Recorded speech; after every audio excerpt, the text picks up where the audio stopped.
Jangan pernah kalian melupakan sejarah. Pada Sabtu, tanggal 11 bulan 7, dijelaskan pembantaian itu adalah bagian dari genosida yang dilakukan terhadap Muslim oleh pasukan Serbia. Bosnia selama perang, salah satu dari beberapa konflik yang terjadi pada 1990-an ketika Yugoslavia meletus Republik Sosialis Bosnia dan Herzegovina seperti yang diketahui ketika itu adalah bagian dari Yugoslavia. Yugoslavia adalah wilayah multi-etnis Bosnia Muslim, Serbia Ortodok dan Kroasia Katolik.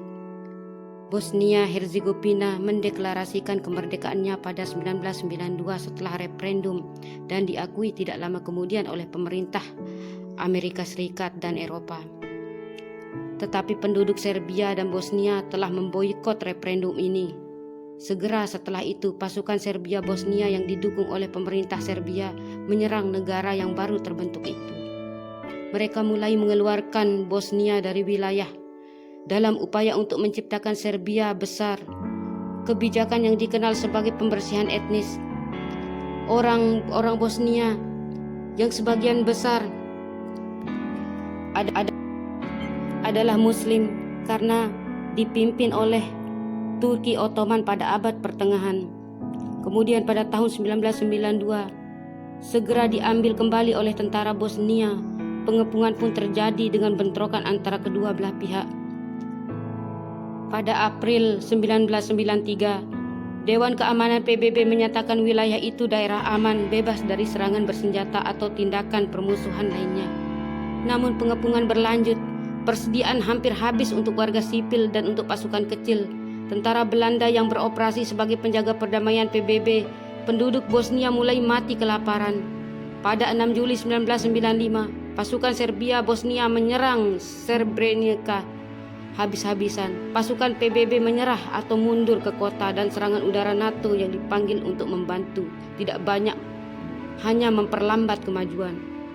Wilayah itu jatuh dalam 5 hari. Jenderal Mladic berjalan dengan penuh kemenangan melintasi kota bersama para jenderal lainnya. Sekitar 20.000 pengungsi melarikan diri ke pangkalan utama PBB di Belanda.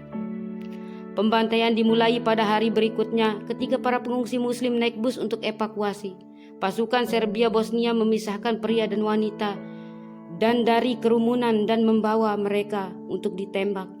Ribuan dieksekusi dan kemudian didorong ke kuburan massal dengan bulldozer.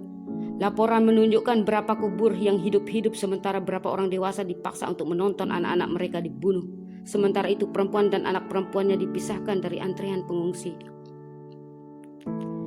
Den Haag yang menyelidiki peristiwa itu kemudian berbicara tentang sejumlah besar perencanaan yang masuk ke dalam pembantaian. Sebuah upaya terpadu dilakukan untuk menangkap semua pria Muslim dari usia militer.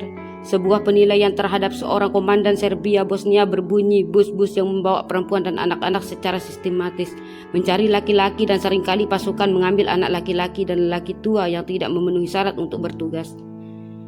Efek dari pembantaian itu masih bergema sampai hari ini. Kuburan massal baru dan tubuh korban masih ditemukan 25 tahun setelah genosida. Sebuah laporan 2002 menyalahkan pemerintah Belanda dan pejabat militer karena gagal mencegah pembunuhan. Seluruh pemerintah mengundurkan diri.